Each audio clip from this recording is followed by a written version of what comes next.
अस्सलाम वालेकुम जी। Naeem technical TV level 1 का लेक्चर नंबर 3, जिसका टॉपिक ये है कि होम सर्विस पर कौन सा रेफ्रिजरेटर के साथ टाइम ज़ाया नहीं करना चाहिए। होम सर्विस से मुराद दोस्तों, पहले तो हमें ये समझ लेना चाहिए कि होम सर्विस का मतलब क्या है। इसको थोड़ा सा डिटेल के साथ डिस्कस कर लेते हैं। अपने रेफ्रिजरेटर वगैरह को, एसी वगैरह के या डिस्पेंसर वगैरह के काम को या डीप फ्रीज़र वगैरह के काम को जो हम घर पर ही जाकर फिक्स करके आ जाते हैं, फाइनल करके आ जाते हैं, उसको वर्कशॉप पर लेकर ही नहीं आते हैं, घर पर ही जो काम करके आ जाते हैं, उसको होम सर्विस का नाम दिया जाता है। ठीक है, मिसाल के तौर पे हम रेफ्रिजरेटर को घर पर जाके गैस वगैरह उसकी लीकेज जो है फिक्स करके गैस चार्ज कर देते हैं, या एसी वगैरह की लीकेज वहीं पे ट्रेस करके फिक्स करके वहीं पे सर्विस करके जो गैस चार्ज करके आ जाती है, इसको होम सर्विस कहा जाता है। अब होम सर्विस पर जाने के बाद हमें किस रेफ्रिजरेटर के साथ टाइम ज़ाया करना चाहिए और किसके साथ नहीं करना चाहिए, तो ये चीज़ आपके साथ प्रैक्टिकली शेयर की जाएगी। मैं होम सर्विस पे गया, वहाँ पे जब मैंने इसकी कंडीशन देखी, जब मतलब कस्टमर का ओपिनियन देखा, जब उससे पूछा, इसकी हिस्ट्री पूछी रेफ्रिजरेटर की, तो उसके बाद मैंने इस रेफ्रिजरेटर को घर पर बनाने से मना कर दिया।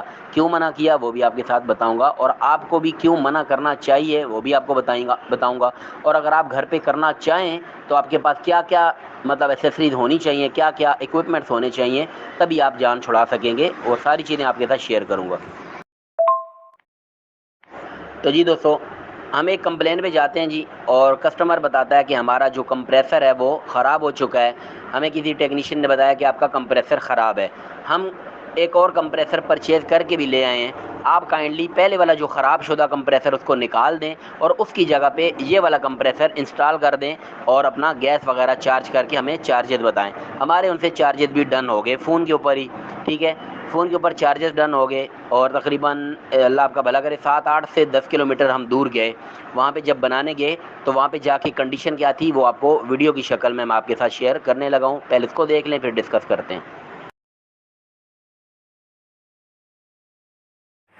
तो ये आप देख सकते हैं कि हमने इसकी कैपिलरी ट्यूब को अभी मतलब कट लगाया है, तो यहाँ से गैस जो है वो निकल रही है, और गैस के साथ जो है वो बेतहाशा ऑयल भी आपको दिखाई दे रहा होगा, जो नीचे ड्रॉप्स की सूरत में जो है वो नीचे गिर रहा है। ठीक है जी, वाज़ेह रहे कि इसकी रेफ्रिजरेंट यानी गैस मैंने मतलब इसके पिन वाल्व से नहीं निकाली, बल्कि यहाँ से मैंने डिस्चार्ज की है, ताकि आइडिया हो सके कि क्या कंडीशन है इंटरनल इसकी, इनसाइड से इसकी क्या हालत है। तो आप देख सकते हैं, आप अगर काम करते हैं, एक अरसे से काम कर रहे हैं, तो आप बेहतर तरीके से समझ सकते हैं कि इसकी इस वक्त बुरी हालत है अंदर वाली साइड से, यानी मुकम्मल तौर पर ये चोकिंग पे चल रहा था।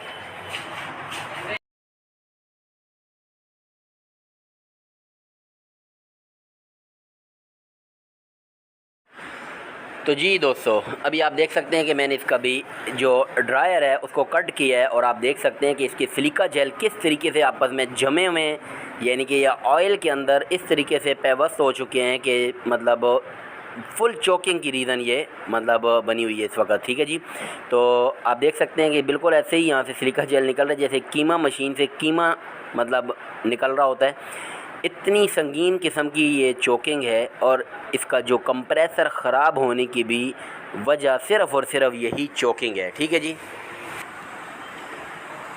इसी तरह आप ये कैपिलरी साइड का जो इसका हिस्सा है ड्रायर का, उसको भी देख सकते हैं कैसे अंदर ये एकदम पेवस्त हुए हैं, जैसे किसी ने गिलू वगैरह डाल के इसको अंदर जो है वो मतलब पेवस्त कर दिया हो। इंतहाई संगीन किस्म की ये चोकिंग है। तो इस तरह की कंडीशन में अगर कोई बंदा इसको टेम्परेरी फ्लशिंग करके होम सर्विस के ऊपर ही फिक्स करने की कोशिश करता है, और ये समझता है कि वो चल जाएगा काम, तो ये यकीन करें कि सिर्फ़ और सिर्फ एक गलत फहमी का शिकार है वो। ऐसा कुछ नहीं होने वाला। हाँ, अगर आप यहाँ पे नाइट्रोजन लेकर चले जाएं, और अगर आपको कैपिलरी वगैरह भी रिप्लेस करने का यहाँ पे नौबत आए और आप वहाँ पे कर सकें, तो एक अलग मैटर है, वरना इस तरह के काम होम सर्विस के ऊपर सिवाय टाइम ज़ाया करने के कुछ नहीं।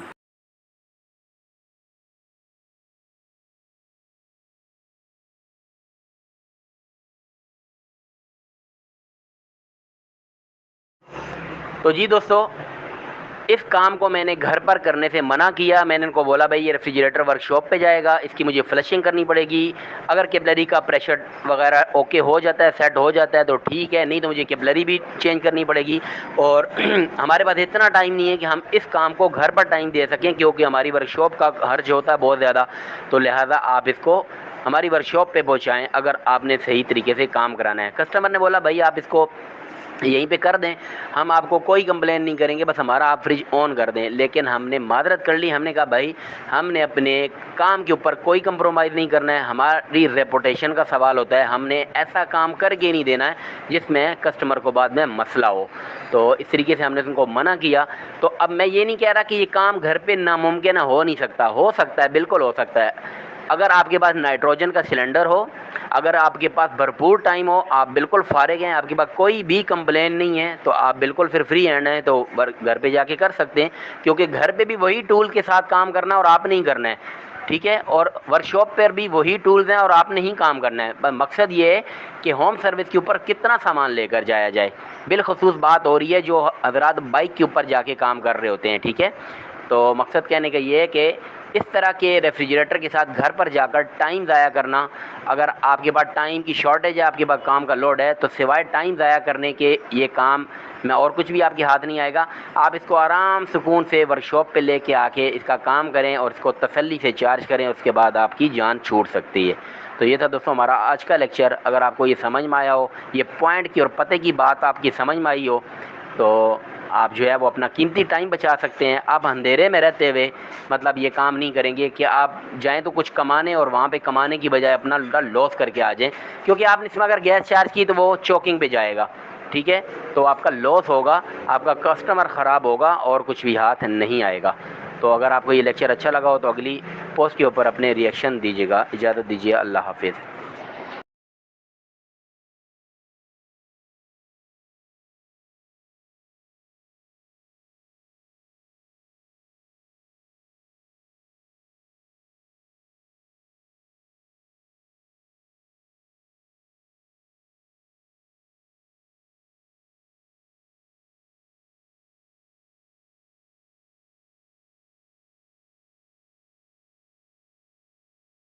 अस्सलाम वालेकुम। Naeem technical TV level A का लेक्चर नंबर 4, जिसका टॉपिक डी फ्रीज़र है। और इसमें मसला ये है कि freezer side good cooling but refrigerator side low cooling. अब बज़ाहिर देखने को तो ये बिल्कुल सिंपलेस्ट केस है कि भाई फ्रीज़र साइड पे कूलिंग कर रहा है, रेफ्रिजरेटर वाली साइड पे कूलिंग नहीं कर रहा। तो सिंपल सी बात है कि गैस लीक है। तो आइए इस प्रॉब्लम को डिटेल के साथ डिस्कस कर लेते हैं। और आखिर लेक्चर में जब शामिल किया गया है तो ज़ाहिर बात है ये सिंपल मसला तो नहीं हो सकता कि सिंपल गैस लीकेज का हो। तो इसके साथ मैं आपको स्टार्ट से लेके चलता हूँ ताकि आपको अच्छे तरीके से समझ आ सके। अगली वॉइस को ज़रा ध्यान से सुने। हमारे पास एक कस्टमर आए, उन्होंने बोला कि आपके पास कोई डी फ्रीज़र है बिकने का। तो हमने कहा नहीं, हमारे पास अभी नहीं अवेलेबल। फिर उन्होंने कहीं और से मालूमात की तो वहाँ पे उनको जेन्युइन कंडीशन के ऊपर, जेन्युइन गैस के ऊपर हायर का डबल डोर डी फ्रीज़र मिल रहा था। उन्होंने मुझसे भी मशवरा किया। बहरहाल मेरे एक बहुत ही करीबी जानने वाले दोस्त हैं तो वो उनके साथ गए, ठीक है।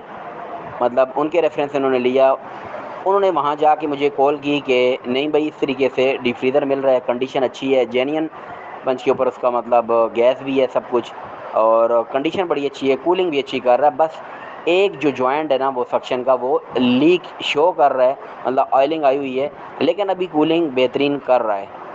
मैंने कहा ठीक है, अगर आपको समझ आ रहा है तो आप उठा के ले आएँ। ओके जी। अब जब वो कस्टमर ने परचेज़ कर लिया और कुछ दिनों के बाद उनको फ़ील हुआ कि मतलब कूलिंग जो है वो रेफ्रिजरेटर वाली साइड पे अच्छी कूलिंग नहीं हो रही। तो चूँकि वो आपको मैं ऑलरेडी बता चुका हूँ कि इसकी गैस लीक थी, वो टेक्नीशियन को ऑलरेडी जो है वो दिखाई दे रहा था। उन्होंने क्या किया, उसी टेक्नीशियन को कॉल की और उन्होंने जाके इसमें रिपेयरिंग करके गैस फिल कर दी। ओके जी, गैस फिल कर दी, लेकिन रेफ्रिजरेटर साइड पे कूलिंग अच्छी नहीं हुई। ओके जी। अब उन्होंने मुझे दोबारा कॉल की कि नहीं भाई इस तरह से रेफ्रिजरेटर साइड पे अच्छी कूलिंग नहीं है। तो मैंने कहा हो सकता है गैस का प्रेशर कम हो, आप थोड़ी सी इसमें गैस एक्स्ट्रा चार्ज और करो। अब उन्होंने मज़ीद गैस चार्ज की तो सक्शन के पाइप के ऊपर बर्फ़ भी आ गई, लेकिन डीप फ्रीज़र में रेफ्रिजरेटर पोर्शन में मतलब कूलिंग नहीं थी। फ्रीज़र साइड तो कूलिंग कर रही थी, लेकिन उसका जो दूसरा पोर्शन है उसमें कूलिंग नहीं थी, जबकि रिटर्न के ऊपर बर्फ़ आ चुकी थी। अब इस चीज़ का मसला क्या था, इस चीज़ में मसला क्या आया, कैसे डायग्नोस हुआ, वो आपके साथ आज के लेक्चर में शेयर किया जा रहा है। तो खैर दोस्तों, डीप फ्रीज़र जो है वो हमारी वर्कशॉप पे लेके आ गए और हमने उसकी मतलब गैस वगैरह डिस्चार्ज कर दी। गैस डिस्चार्ज कर दी, उसका ड्रायर काट के देखा तो वो भी बिल्कुल साफ़ सुथरा था। ठीक है, ऑलरेडी भी हमने देख लिया कि वो चोकिंग पे तो नहीं चल रहा, बेहतरीन चल रहा था। और इसके बाद जो है ड्रायर की जब कटिंग करके देखी तो ड्रायर भी ठीक था। इसके बाद हमने इसके कैपिलरी का प्रेशर टेस्ट किया, वो भी बिल्कुल ठीक था। कैपिलरी का प्रेशर भी बिल्कुल ओके था, यानी कि तकरीबन 210 और 20 के दरमियान था, बिल्कुल बेहतरीन था। ठीक है जी, 0.36 की इसमें कैपिलरी ट्यूब लगी हुई थी। तो फिर हमने इसको मतलब फ्लशिंग किया तो उसका एवापोरेटर के अंदर कोई ज़रा बराबर भी ऑयल नहीं था, ना कोई कचरा था। इसी तरह कंडेंसर भी उसका बिल्कुल बेहतरीन था। अब नेक्स्ट प्रोसीजर हमने क्या किया और कैसे हमें फॉल्ट डायग्नोस हुआ, वो अगली वॉइस में आपके साथ शेयर करता हूँ। अब दोस्तों, जब उसका कंप्रेसर चेक किया तो कंप्रेसर का पंप भी पूरा 500 पंप था, लेकिन मुकम्मल तौर पर बैक था। ओके जी, मुकम्मल तौर पर उसका पंप जो था वो बैक था। 500 वो बना रहा था, फास्ट तरीके से बना रहा था और उसी फास्ट तरीके से बैक मार रहा था। ठीक है जी, तो और साथ एक झटका भी ले रहा था बंद करते वक्त। तो हमने क्या किया दोस्तों, उसमें दूसरा कंप्रेसर लगा दिया जिसका पंप भी पूरा था और बैक भी नहीं था। ठीक है जी, डेनफोर्स का उसके अंदर कंप्रेसर लगाया और माशाल्लाह दोनों पोर्शन के अंदर बेहतरीन कूलिंग करने लग गया। अभी मैं आपके साथ वीडियो की शक्ल में बाकायदा वो शेयर भी करूँगा कि अब जो है वो उसने रेफ्रिजरेटर वाले पोर्शन में भी किस तरीके से कूलिंग की।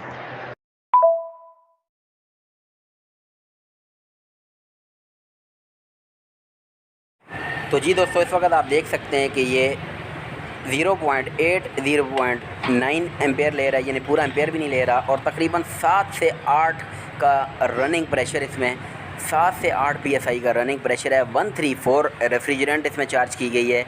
डेनफोर्स का मतलब 15 का कंप्रेसर है। रिटर्न इसका बेहतरीन आ चुका है, ड्रायर भी इसका नॉर्मल है। फ्रीज़र साइड इसकी बेहतरीन कूलिंग कर रही है, आप देख सकते हैं। इसके अंदर तो पहले भी इनको कंप्लेन नहीं थी। ठीक है जी, ये तो पहले भी इनका बेहतरीन काम कर रहा था, पुराने कंप्रेसर के ऊपर भी जो बैग था। लेकिन रेफ्रिजरेटर वाले पोर्शन में वो आइस नहीं आ रही थी। और अभी आपको मैं रेफ्रिजरेटर वाला पोर्शन दिखाता हूँ, तो आप देख सकते हैं इसमें धुआं भी आ रहा है बेहतरीन तरीके से कूलिंग का, और बेहतरीन तरीके से आइस भी देखने को मिल रही है। यानी कि एक बैक कंप्रेसर की वजह से इसके दूसरे पोर्शन में कूलिंग नहीं आ पा रही थी। तो अब सिंपल इसका कंप्रेसर चेंज करने से, जो बैक नहीं है वो लगाने से अल्हम्दुलिल्लाह दोनों पोर्शन में बेहतरीन कूलिंग होने लग गई।